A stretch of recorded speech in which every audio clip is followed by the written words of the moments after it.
할렐루야.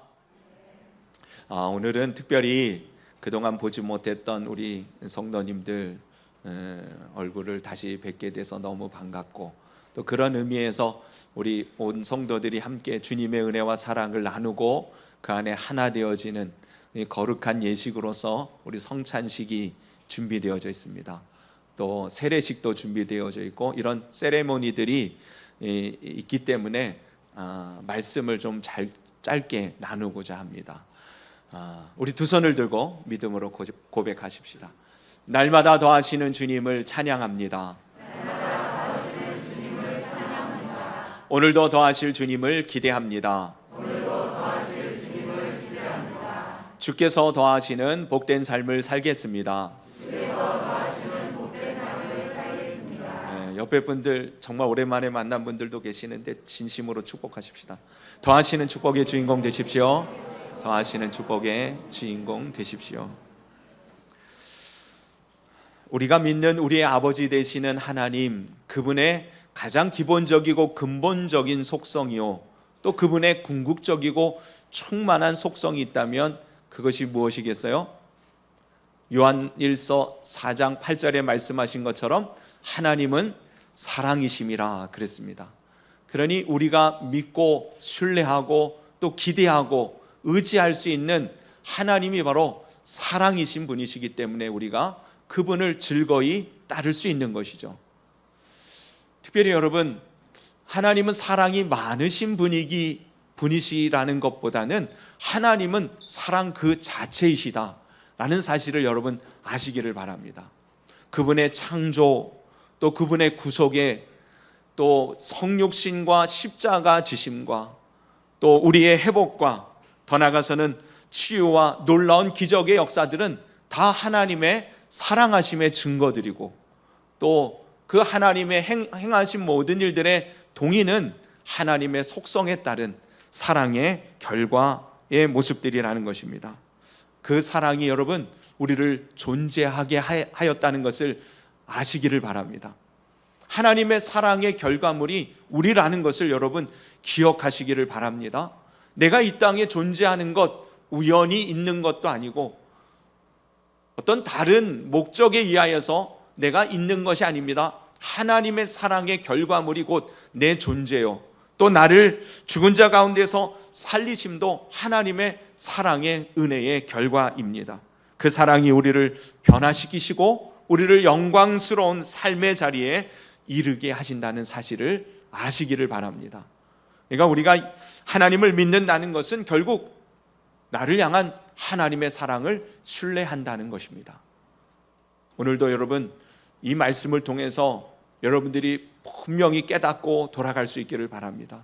여러분 한 사람 한 사람을 향한 하나님의 마음은 정말 당신 자신의 생명을 주시기까지 사랑하신다는 사실, 내가 너를 사랑한다 하시는 주님의 이 음성을 깊이 깨닫고 돌아가는 복된 심령들 되시기를 간절히 바랍니다. 성경은 우리를 향한 하나님의 특별한 계시라고 말하죠. 하나님께서 우리를 향하여서 주님을 나타내 보여주시는 것이 바로 성경입니다. 성경만큼 분명한 하나님의 마음, 주님의 생각, 주님의 뜻과 그 계획을 우리들에게 정확하게 전달해주는 다른 도구는 없습니다. 그러니 성경을 읽을 때 성경 속에서 우리는 하나님의 마음과 그 뜻과 계획을, 우리를 향한 하나님의 그 생각을 우리는 엿볼 수 있게 되어지죠. 하나님의 그 생각과 그 마음이 무엇입니까? 결국은요, 그런 하나님의 말씀을 한마디로 정의할 수 있다면 이렇게 말할 수 있을 것이에요. 성경은 곧 하나님의 사랑 이야기다라는 것이에요. 우리를 향한 하나님의 사랑 이야기가 바로 성경입니다. 그 하나님의 우리를 향한 사랑의 정점에, 그 우리를 향한 하나님의 사랑의 이 클라이막스에 누가 계시냐면 바로 예수 그리스도께서 계시는 것이죠. 그 내용이 오늘 본문 말씀인 것이에요. 성경 전체의 핵심 요절이라고 말할 수 있는 이 요한복음 3장 16절은 그렇게 우리를 향한 하나님의 사랑을 한마디로 말씀해 주시는 내용입니다. 우리 16절만 다시 한번 같이 읽어볼까요? 여러분 마음에 새기면서 하나님의 음성으로 들으면서 읽을 수 있기를 바랍니다. 같이 읽습니다. 시작.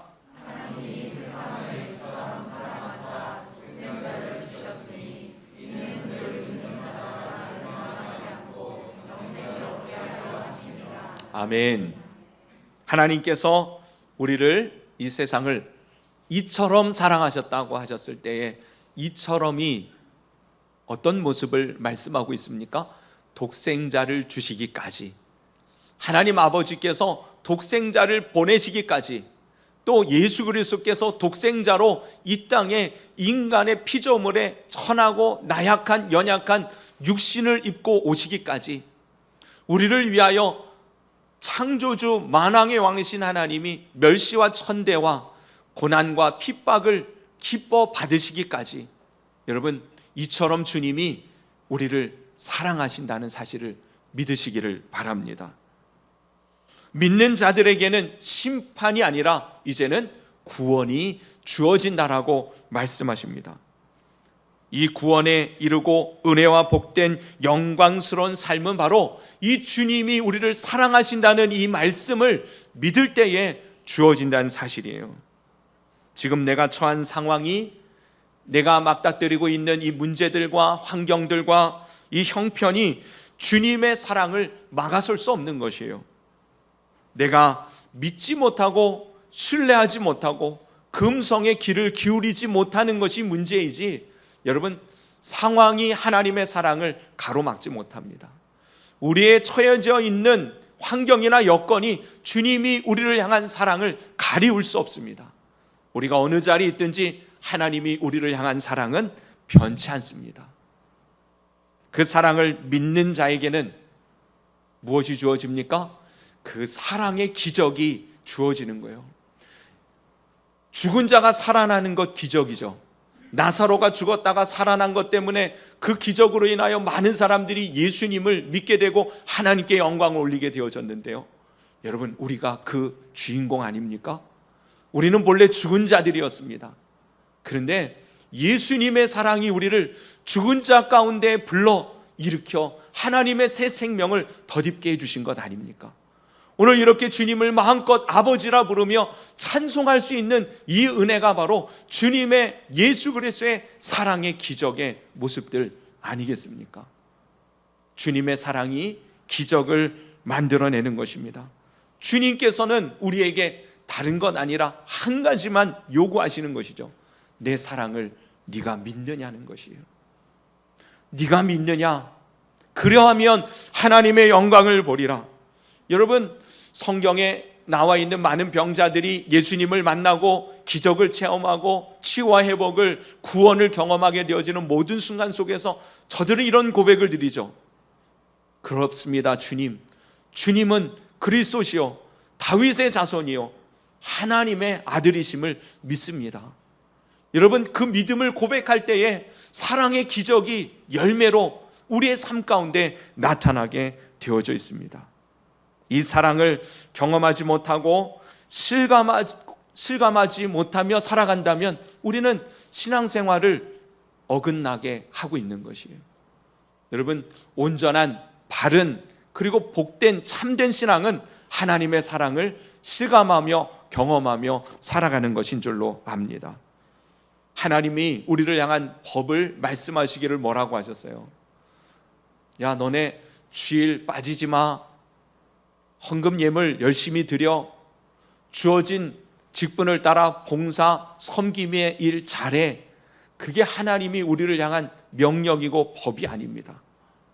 하나님의 진정한 법은요 나를 사랑하라 하시는 것이에요. 마음과 뜻과 또 힘과 목숨을 다하여서 주 너의 하나님을 사랑하라. 왜냐하면 하나님이 우리를 어떻게 사랑하시는지를 주님께서 우리들에게 보여주시니까 말이에요. 주님의 뜻을 따라 주님의 법을 따라 살아가기를 원한다면 여러분 주님을 사랑하며 살아가는 것입니다. 그리고 그 사랑을 깨닫는 사람만이 또한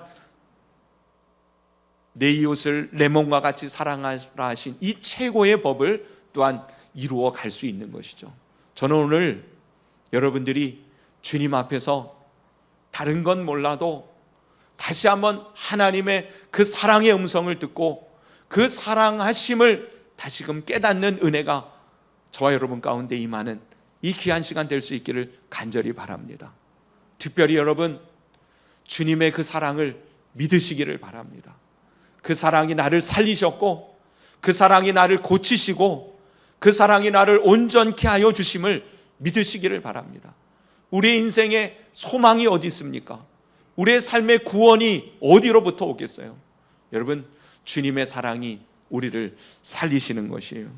하나님이 우리를 사랑하심으로 지금도 우리 가운데 그 사랑의 기적으로 구원을 노래하도록 역사해 주실 줄로 믿습니다. 저는 성만찬을 통해서 하나님의 사랑이 이 먹고 마시는 이 음식, 음료를 통하여 우리 속에 깊이 체험되어지고 실감되어지는 그러한 은혜의 시간이 오늘 있기를 간절히 바랍니다. 어떤 교단에서는 천주교에서는 이 성만찬 할 때의 이 떡과 포도주가 진짜 예수님의 살과 피라고 말합니다. 그래서 함부로 다루지 않죠. 그래서 포도주는 일반 성도들은 못 마십니다. 왜 그래요? 흘릴까봐. 그 마시다가 흘릴까봐. 그 사제가 대신 마시는 거예요. 그리고 떡은 동그랗게 만들어가지고 우리처럼 본인이 못 집어요. 사제가 직접 집어서 하는 그 입속에 집어넣어 줍니다. 그러니까 천주교에서는 그러한 교리를 가지고 이 성찬식을 대해요. 주님의 직접적인 살과 피다라고 생각하면서 먹습니다. 우리 개신교, 특별히 우리 장로교회에서는요, 이 성찬식을 기념하는 것은 아닙니다. 기념이라는 단어가 성경에 기록되어져 있어서 주님이 그 행하신 일을 그냥 기념하는 정도가 아니고, 우리는 이 떡과 포도주를 나눌 때에 성령님께서 정말 주님의 생명으로, 주님의 살과 피로 우리 가운데 임재하시는 역사를 나타내 주신다고 믿습니다. 그래서 은혜의 방편이라고 표현하죠. 은혜의 도구라고 말합니다. 우리가 은혜의 방편의 첫 번째는 하나님의 말씀입니다. 하나님의 말씀을 들을 때 우리가 은혜를 받게 되어지죠. 근데 그에 못지않게 사실은 이 성만찬을 통해서 하나님의 은혜가 우리 가운데 흘러 들어옵니다. 성령의 그 놀라운 은혜와 사랑이 우리 가운데 채워집니다. 저는 주님의 사랑을 깨닫게 되어지는, 주님의 몸과 피를 나누며 마시는 우리 거룩한 더하는 공동체 안에 주님의 이 놀라운 은혜가 회복되어지는 그런 시간이 될 줄로 믿습니다. 그 사랑을 덧입을 때 우리는 강하고 담대하게 되어지는 것이고요, 새 힘을 얻게 되어집니다. 또 세상을 이길 능력을 얻게 되어집니다.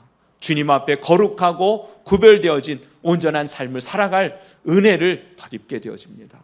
오늘 그러한 시간이 되기를 주님의 이름으로 축원합니다. 기도드리겠습니다.